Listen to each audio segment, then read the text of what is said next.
So Nathan Salt and his Amorim hit squad is out in force again this Sunday morning, which is very interesting that we get an article like that coming out on Sunday morning.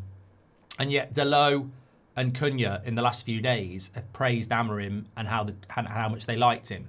But Nathan Salt knows best in the Daily Mail. You know, apparently Nathan Salt's spoken to players in the Daily Mail and they weren't happy under Amorim, but we've literally heard from Delo and Cunha in the last couple of days about how much they liked Amorim, and that's been backed up by Mbeumo, Ahmad, Bruno, Maguire, Shaw. So who are these players that didn't like Amorim? Because it's just, I tire of this nonsense, you know. Michael Carrick's the manager. We need him to do well. We need him to win. But this constant cheerleading for Carrick from certain journalists, and the only thing they've got is to try and slag Amorim off. And they always use the same thing that's not true. Oh, the players found Amorim aloof. Well, they didn't. Because the players keep coming out and saying how much they liked him, mate. So try a different angle. And also, I've got to say, and I don't really want to say this, but I will. Carrick's made two key changes. He's shortened training and he's letting players arrive later for games. Well, I'm sorry. Why would I cheerlead that? So we're training less and we're arriving at the ground later. And this is this is just to make the players feel happy. I'm sorry, this might be a really out there statement, but I don't think Man United players need to be pampered anymore. They're playing one game a week. Last weekend, they're on holiday. But it's not the international break. They're on holiday because they're shit, because they're not in Europe. And you're telling me we should be applauding the fact that we're reducing the training time and letting them turn up later. They're not in fucking Europe. They're not in the Cup.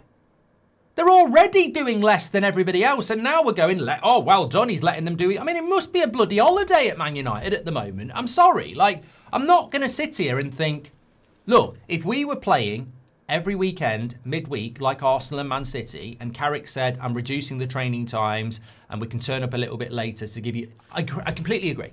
I completely agree. It's going to make the players feel a little bit less worked. But they're doing next to fuck all anyway.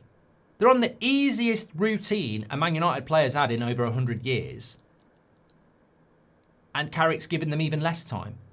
Now, there might be a medical or physical sports science reason for why he's doing it, but let's not start championing it. It just, you know what it sounds like to me? It sounds like Carrick's doing everything to make the players like him. That is not the way to coach anybody. You don't go into a job and turn up with a box of sweets and say, like me. Like, that's how that reads, though. Hopefully that's not what's happening, but I don't read articles like that. And to be honest with you, I don't believe articles like that anyway, because it contradicts a lot of what players have actually said. But I don't think, it's like players, remember the stories about Man United players not being happy about having to drive home in the dark? We have a dressing room culture for over a decade that's not been good enough. I don't like reading stories about managers coming in and making players happy, because the last thing those players need is to be made happy. They need to be worked harder. And last time out, we were fucking shit against West Ham.